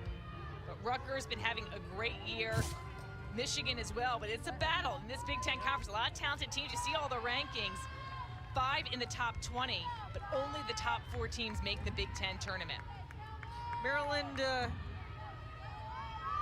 people question what was happening last year, and as Coach Kathy Reese pointed out, hey, look, you know, I had a young team after the 2019 national championship season, and then only playing in conference last year. That's different for your younger players, and Maryland has come out here coming into this game at 9-1.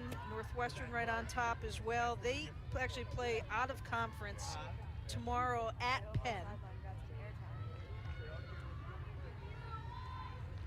I think a lot of the Big Ten teams we talked to realize now that just playing in conference didn't bode well for them when they made it into the NCAA tournament, that it was very hard to have to adjust just to the conference-only schedule when teams around the nation didn't have those restrictions.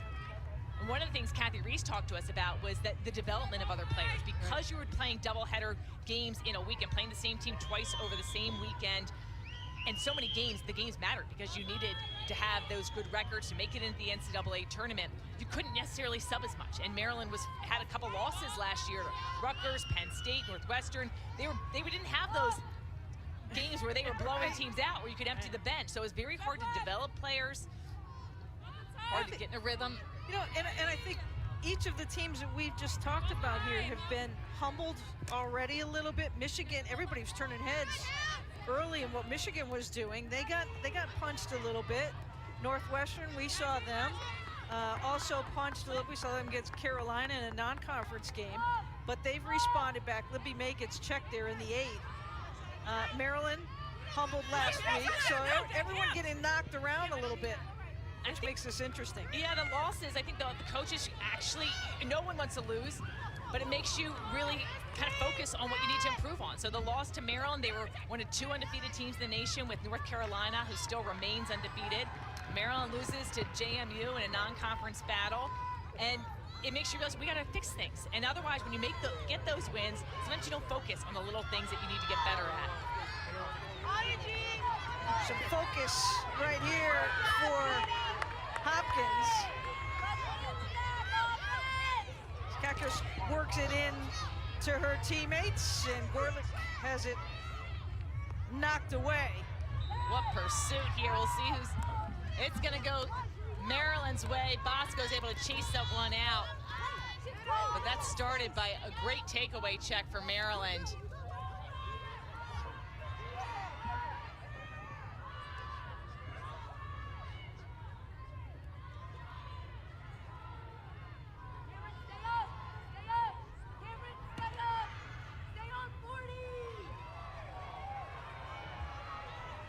somehow Maryland's able to hold on to that ball with Brianna Lamoureux.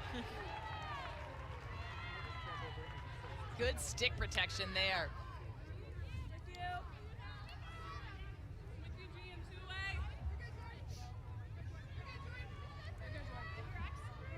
Terps will work the offense around.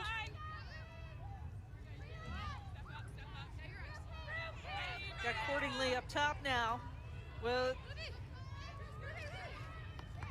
Lubecker and Hannah May, Libby May, faced with a double team. Back to Smith, fake pump. May, and Libby May cutting across, assist from Shannon Smith. The patience, the vision of this Maryland offense. May, love how she just had 1 second of hesitation right there to cock her shoulder back a bit and fire that shot in for the 14th goal for Maryland.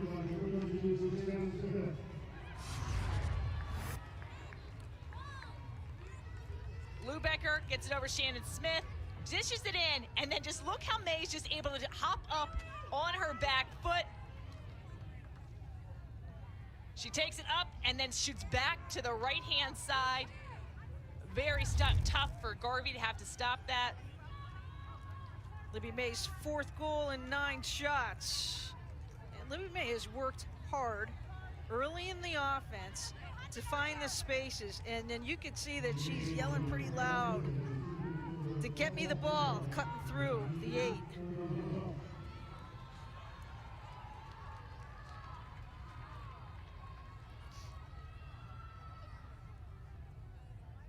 Good look at the setup of the draw here. Maryland with a slight edge, 11 to Johns Hopkins 10.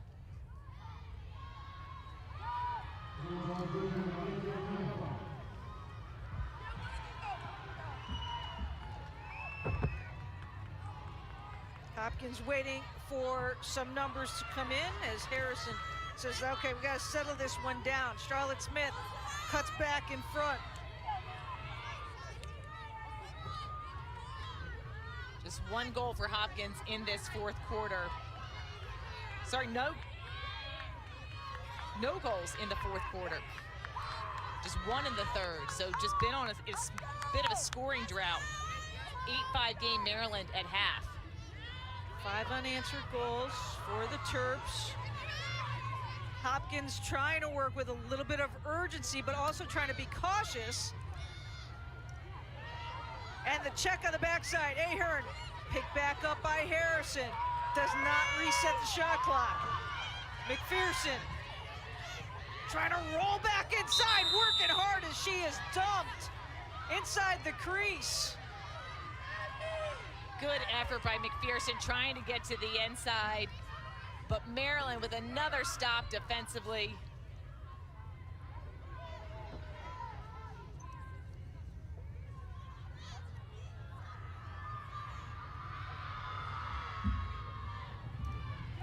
Impressed with this Maryland team. Losing captain Tori Beretta to an ACL injury defensively. She's a starter, big role in that defense. They've been able to adjust. Not relying just on Aurora Cordingley, having so many other people offensively step up, playing very solid end to end. Maryland calling a timeout here as Kathy Reese had told us a little bit earlier, and these actually both coaches had told us after losses coming off of midweek performances and having an opportunity to bounce back, both squads. Hopkins had an opportunity to come back on a 7-goal run to beat UMBC, and Coach Tucker telling us that it was important to be able to get in new players into the lineup, and especially, and I think that's what Kathy Reese is kind of trying to do here, taking this time out. It's amazing. I mean, I think it was so apparent from talking to Coach Tucker about the UMBC game, which they won 17-6, that they were probably as proud of the win, but then also proud that they got 3 goalies in and all 39 players into that game, and that the starters were cheering just as loud for the players that helped them prepare every week in practice. So that does feel good when you can get enough of a lead that you're able to get some rotations in. Everyone works so hard to be part of it, to be a Division I athlete, and it is so great when you can see other people step in and earn some game time. Our Old Spice ready for anything. Let's take a look at Libby May, who was ready for anything today. Brought to you by Old Spice. Scoring in so many different ways, using the crease, such quickness, get separation from the defense, can take it on the dodge, can take it off the pass. You name it, she's kind of been everywhere, just really slipping into space. She catches the ball so seamlessly inside the 8-meter and has had a great day finishing.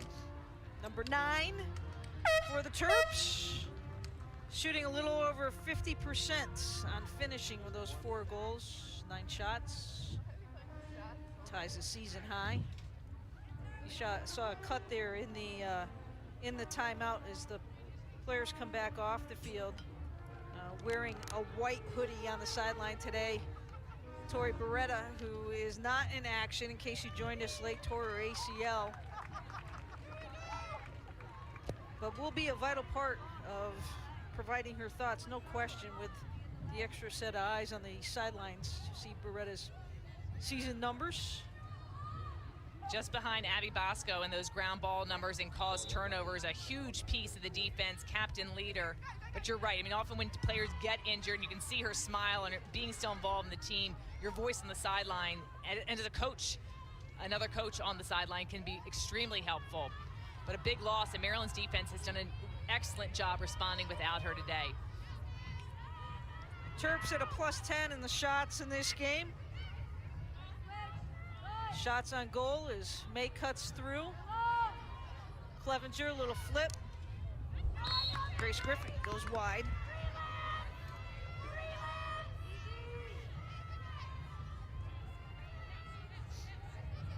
You can hear Freelance being called from the sideline. Oh, couple posts, and that's going to be called a goal. The ball needs to go completely over that goal line to be considered a goal, and it hit quite a few pipes. It did ricochet, top to bottom. Victoria Henshaw has come off and come on at certain times of the game on the attack, works hard, getting bumped, and just over the shoulder of Garvey. Doesn't look like a goal to me. But the official's right down there on the sideline. Again, the ball needs to go completely over that black line to be considered a goal. Hits the top pipe, bounces down. Tough call there. That is a tough call. Even in slow motion, very difficult to see. But you see Kat Garvey, she was tracking that the entire way, and her reaction makes it look like she thought that it did not cross over.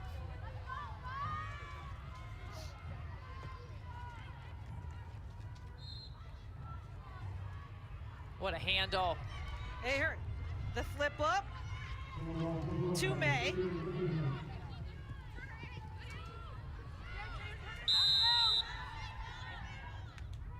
Smart timeout for Maryland. Dangerous position, right being on the sideline right there, being double teamed. Kathy Reese saying something to Libby May. Libby May just shrugged her shoulders like, I don't know, you saved me there a little bit. Saved her from being, the ball turning over and from being sandwiched by the defense. It was a 3-goal game at halftime, and Maryland has just exploded in this second half. 8-5 at the half, and the Maryland offense just clicking, going on a 7-1 run. See 32 in black there for the University of Maryland, who has had a career-high afternoon, winning 9 draws for the Terps. So a good day for Smith. We talked about her at the top of the show, coming over and making the decision to come over from UNC, and she said, you know, I've been so lucky. You know, you feel like your life has been popped just a little bit different way, where you see things a little bit different, given a new lease on life and opportunity. having so much success here, a two-way midfielder.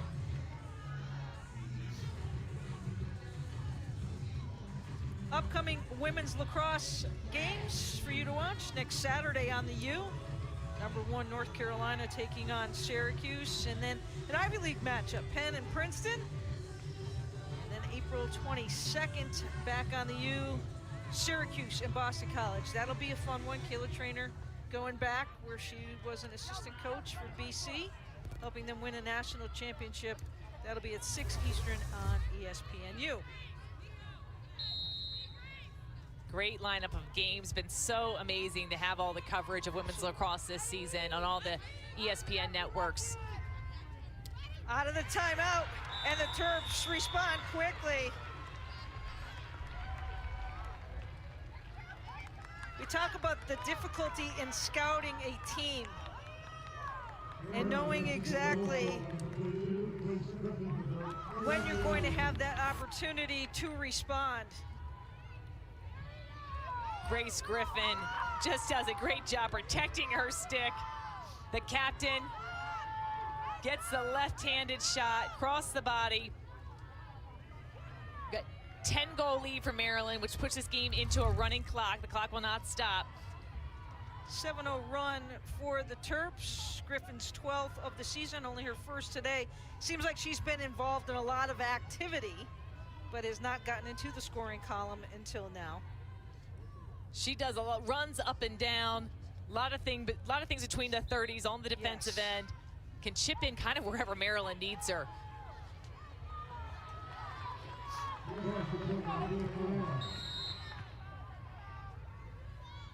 Frenella's trying to scoop it up, and accordingly with the foul call there. Frenella.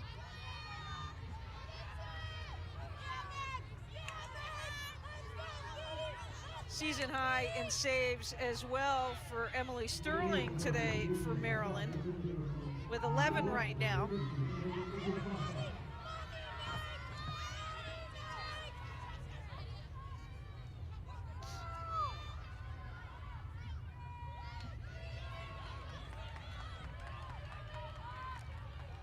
Tough checking by the Terps. Hard not to notice that foul on Harrison. They're gonna position her where the foul occurred. We'll see if Hopkins can set things up.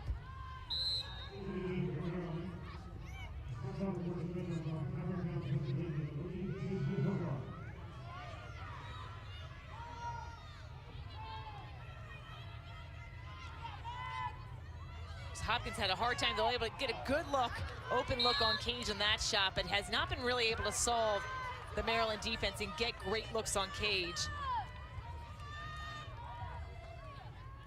Barker having a tough time finding a cutter out in front. Charlotte Smith was there for a flash, gave it up. Shot clock at 10. Kabasa gives it up. Slicing through. Sterling out of the pile. Aggressive. Up to Bosco. Trying to outrun Harrison here. Abby Bosco races in, it goes through! End to end for Bosco! Woo! You can see the excitement, and that's because the defender gets her first goal of the season.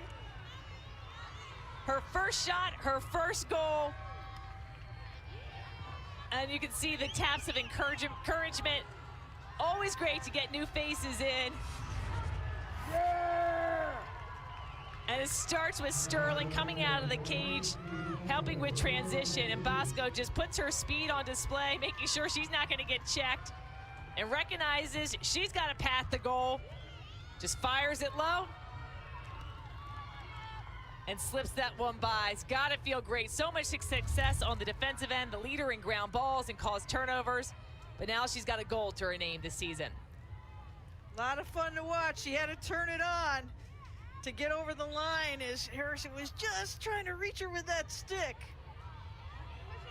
Hopkins with one last opportunity here as the clock winds down. Keegan Barger looking for the cutter and going low. is Mills. Quick one once again. Harrison off of the rebound. Sterling with 2 nice saves. And the Terps with the victory. The 750th. The first program in lacrosse to reach that milestone of 750 wins. Terps win it 17-6 for Shannon Smith, our entire crew. I'm Leah Secondo. So long for Baltimore. We send you off to South Bend, Indiana.